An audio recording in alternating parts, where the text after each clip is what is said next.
दोघांचाही रायगडशी थेट राजकीय संबंध. रायगडच्या पालकमंत्री पदाचा निर्णय झाला, हे विधान सादर आहे. हा वाद नेमका सुरू कुठून झाला? रायगडच्या पालकमंत्री पदाचा तब्बल 2.25 वर्षांचा वाद अखेर संपला. भरत गोगावले यांच्या नावावर शिक्कामोर्तब झालं, पण पद मिळाल्यानंतरचा वाद मात्र संपण्याऐवजी पुन्हा नव्याने सुरू झालाय. कारण आता राष्ट्रवादीचे प्रदेशाध्यक्ष सुनील तटकरे म्हणतात, गोगावलेंना पालकमंत्री करण्यामध्ये माझाही पुढाकार होता. मग खरंच तटकरे यांनी गोगावलेंच्या नियुक्तीसाठी प्रयत्न केले होते का, की रायगडाच्या राजकारणात आपला प्रभाव कायम असल्याचा संदेश देण्यासाठी हा दावा केला जातोय?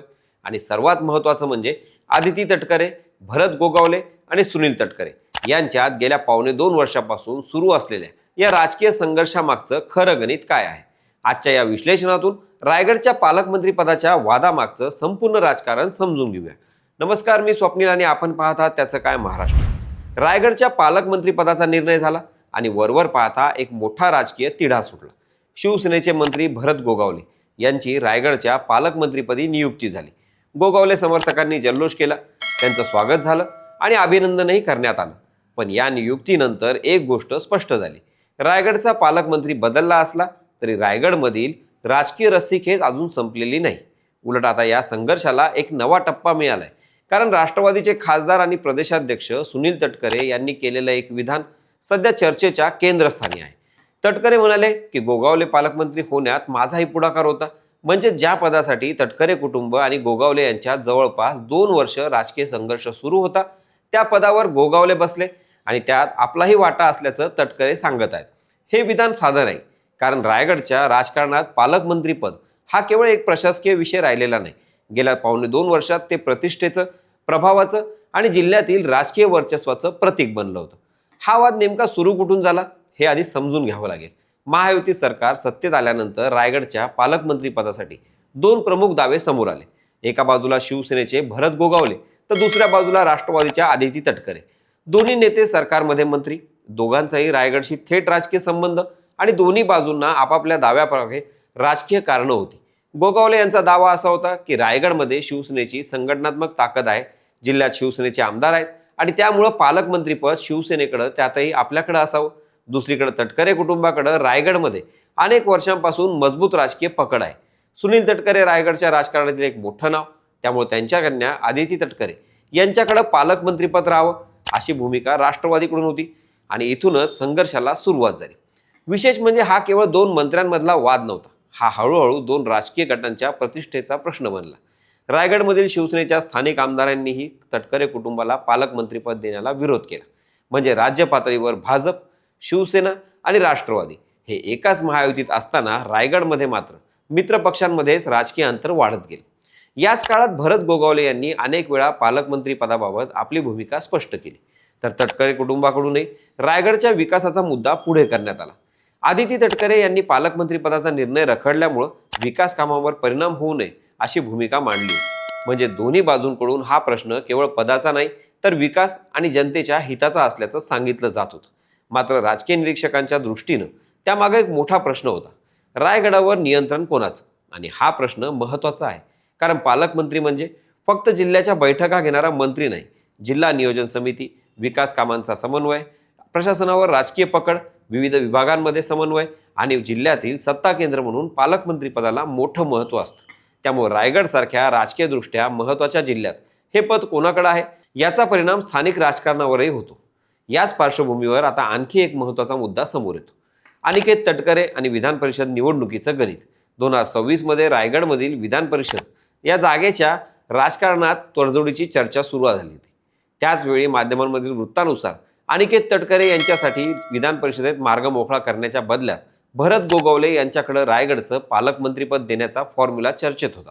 आता हे लक्षात घ्या, जर हा फॉर्म्युला खरोखरच राजकीय चर्चेचा भाग असेल तर सुनील तटकरे यांचं सध्याचं विधान आणखी महत्त्वाचं ठरतं. कारण ते म्हणतायत की गोगावले पालकमंत्री होण्यात माझाही पुढाकार होता. म्हणजे तटकरे एक प्रकार सांगत आहेत की हा निर्णय आमच्या विरुद्ध झालेला नाही, या निर्णयाच्या प्रक्रियेत आमचाही सहभाग होता. यातून 2 राजकीय संदेश जातात. पहिला संदेश गोगावले यांच्यासाठी आहे, पालकमंत्रीपद मिळालं असलं तरी रायगडच्या राजकारणात तटकरे कुटुंबाचा प्रभाव संपलेला नाही. आणि दुसरा संदेश त्यांच्या स्वतःच्या कार्यकर्त्यांसाठी आहे, रायगडमध्ये निर्णय घडवून आणण्याची क्षमता अजूनही तटकरेंकडे आहे. पण इथेच गोगावले समर्थकांचा प्रश्न सुरू होतो. जर गोगावले यांचं पालकमंत्रीपद तटकरेंच्या पुढाकारामुळे मिळालं असेल तर गेल्या पावणे दोन वर्षाचा संघर्ष नेमका कशासाठी होता आणि तटकरे कुटुंबाकडून आधी आदिती तटकरे यांचं नाव पुढे केलं जात होतं, मग अचानक गोगावलेंना पालकमंत्री करण्यासाठी पुढाकार घेण्याची वेळ का आली? हा प्रश्न राजकीयदृष्ट्या खूप महत्त्वाचा आहे, कारण सुरुवातीपासूनच तटकरे कुटुंबाला रायगडचं पालकमंत्रीपद सोडायचं नव्हतं अशी चर्चा चालू होती. दुसरीकडे शिवसेनेच्या नेत्यांचा आग्रह गोगावलेंच्या नावासाठी होता. 2025 मध्येही हा संघर्ष इतका वाढला होता की गोगावले आणि आदिती तटकरे यांच्यातील राजकीय चुरस उघडपणे चर्चेत आली होती.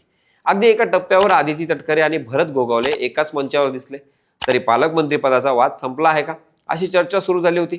पण प्रत्यक्ष निर्णय मात्र लांबतच राहिला आणि आता गोगावले यांची नियुक्ती झाल्यानंतर चित्र उलटलंय. गोगावले यांचं अभिनंदन करण्यासाठी तटकरे कुटुंबीय पुढे आलं. आदिती तटकरे आणि अनिकेत तटकरे यांनी गोगावले यांचं अभिनंदन केल्याचं स्वतः गोगावले यांनी सांगितलं. मात्र सुनील तटकरे यांनी अजून अभिनंदन केलेलं नाही अशी टिप्पणीही त्यांनी केली होती. त्यावरूनच पुन्हा चर्चा सुरू झाली आणि त्यानंतर सुनील तटकरे यांनीच पुढे येऊन गोगावले यांच्या नियुक्तीत आपलाही पुढाकार असल्याचं सांगितलं. म्हणजे राजकारणात चित्र थोडं वेगळं आहे.